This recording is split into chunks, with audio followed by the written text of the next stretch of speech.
ఒక ప్రోమో విడుదలైంది. ఆ ప్రోమోని కానీ మనం ఒకసారి చూసుకున్నట్లయితే బిగ్ బాస్ హౌస్లో 5వ వారం కొత్త చీఫ్గా ఎవరు అడుగు పెడతారన్నది సోషల్ మీడియాలో చాలా ఆసక్తిని రేపుతుంది. అయితే ఇప్పటికే కంటెండర్గా నిలిచిన కంటెస్టెంట్స్ నిఖిల్, ప్రేరణ, పృథ్వీ ఈ ముగ్గురికి ఒక టాస్క్ పెట్టబోతున్నారు బిగ్ బాస్.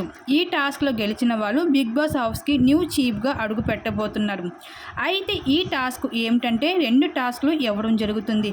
ఈ టాస్క్కి ఒక తాడుతో వేలాడదీసి ఉంటుంది. అది కాలుతో బ్యాలెన్స్ చేస్తూ ఎవరైతే ముందుగా తింటారో ఈ టాస్క్లో విజేతగా నిలుస్తారు అంటూ బిగ్ బాస్ చెప్పారు. అయితే క్లోజ్గా ఈ టాస్క్లో ప్రేరణ, నిఖిల్కి కానీ విన్ అయ్యే అవకాశం ఎక్కువగా కనిపిస్తుంది. కానీ సోషల్ మీడియాలో బిగ్ బాస్ హౌస్కి కొత్త చీఫ్గా ప్రేరణ అడుగు పెడుతున్నట్లుగా తెలుస్తుంది. అయితే ఈ విధంగా బిగ్ బాస్ హౌస్లో 5వ వారంలో అయితే చీఫ్గా అయితే ప్రేరణ అయితే బిగ్ బాస్ హౌస్కి న్యూ చీఫ్గా అడుగు పెట్టబోతుంది. మరి బిగ్ బాస్ హౌస్లో మీ ఫేవరెట్ కంటెస్టెంట్స్ ఎవరు అనుకుంటున్నారో, ఎవరికి ఓటు వేయాలనుకుంటున్నారో మీ అభిప్రాయాన్ని తప్పకుండా కామెంట్ సెక్షన్లో షేర్ చేసుకోండి.